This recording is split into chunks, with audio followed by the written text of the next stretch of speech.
Hi, welcome back.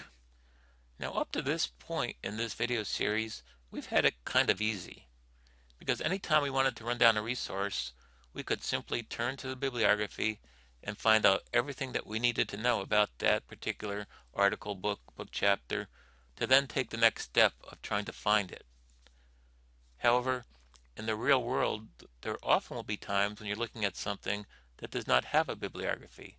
Perhaps it's a magazine article or something on a website, and you don't see a list of references included in what you're looking at.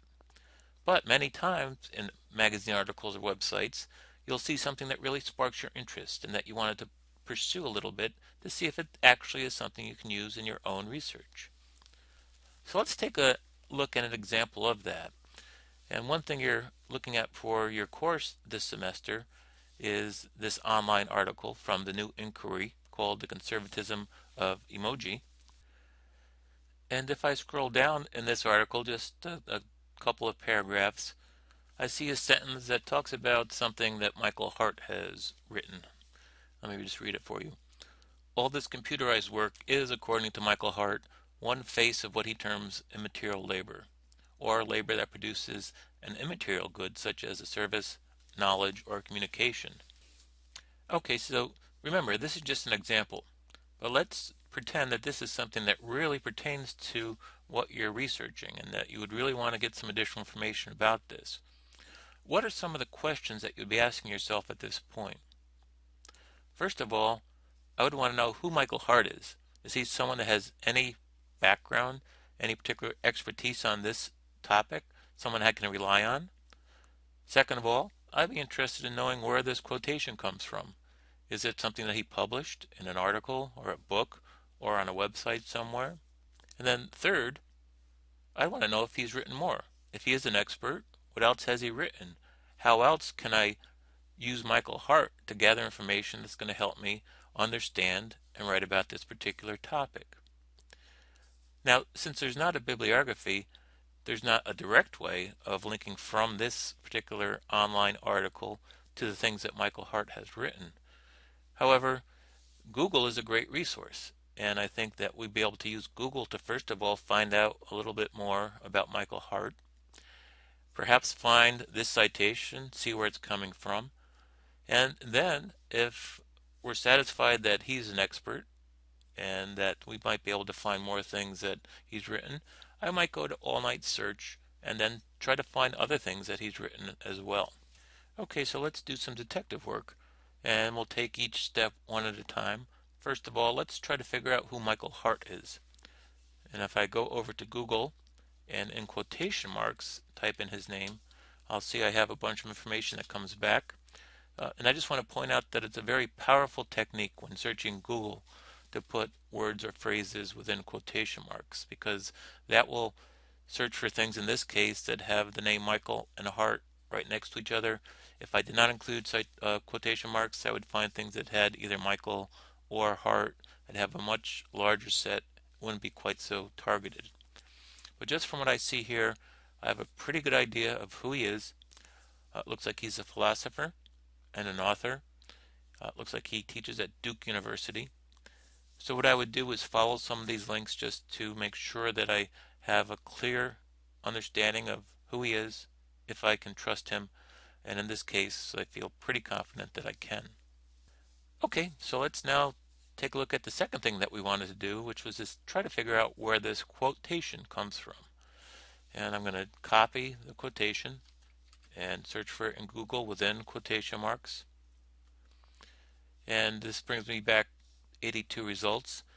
I can tell you from having looked at some of these that many are just like the New Inquiry article, and that they are texts that include the Hart citation.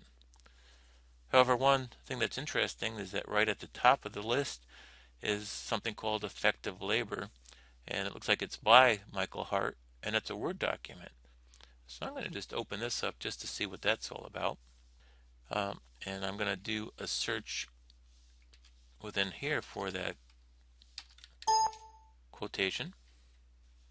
And on page 7, there it is. So within this paper, that same quotation that we saw in the New Inquiry article appears. One thing that's really sparked my interest is that it has a number 6, so it's a reference to a bibliography. And I'm just going to jump down to look at number 6 at the end of this paper. And it says, for a definition and analysis of immaterial labor, see immaterial labor in radical thought in Italy. So there's a citation that I was missing in the New Inquiry article. Again, this is just as we talked about in the video that looked at chapters from books. We have here a chapter called Immaterial Labor from Radical Thought in Italy.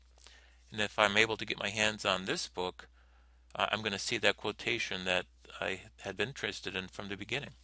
So that's extremely helpful to be able to run this down using Google. Okay, so we have now determined that Michael Hart is our man.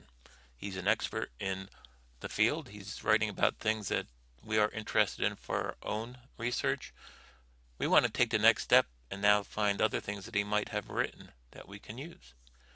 Certainly you could stay in Google and do some searching there to see what you can find, but eventually I would get back to all-night search and see what's available through the library and in some of its database subscriptions. So let me go over to that advanced search interface for all-night search, and I'll show you how I would do a search for things written by Michael Hart. What I would want to do is put his name in inverse order, so last name, comma, first name, put that in quotation marks, and change the parameter of the search to author. And in most cases, that's going to be enough. I could just send that search and come up with the things that he's written. However, I kind of like to cover all my bases here. And what I will do is add a second line that has his name in the direct order, so first name, last name, and I'll change that to an author search. The critical part here is that you change this Boolean connector from and to or. And when you do that, what's going to happen is the search is going to look for his name in either order. So you really have a pretty comprehensive search. And let me just take a look at what we have. So we have 133 records here, and this is a lot to work through. So we have a good set of documents to start to see what Hart has written, if there are other things that might be helpful to us. And just to take a quick look at what we have in this list is we have something from a reference source, from the Encyclopedia of Literary and Cultural Theory. So I assume that Hart has an entry there. We have some books that show up in the library's print collection. So we have the information that will direct you to those books. And we have a lot of articles. Notice over on the left-hand side of All Night Search, you have ways to quickly limit this set of 133 records to what you may really be interested in. So if I just wanted the books from this set, I can just click here under Source Types for books. And I know I'll have 6 records come back. So here are the things that Michael Hart has written or has contributed to. It's very easy for me to go back. Maybe I just want the academic journals. There's 101 of those. So I can work through here and see the things that he's published in the journal literature. So it's very easy, very powerful, and once you've identified an author writing on your topic, or perhaps even there's some keywords that cover your topic, doing this type of search in all-night search will really help you find a world of information very quickly, very easily, and get you things that get you started in your research. A piece of cake, right?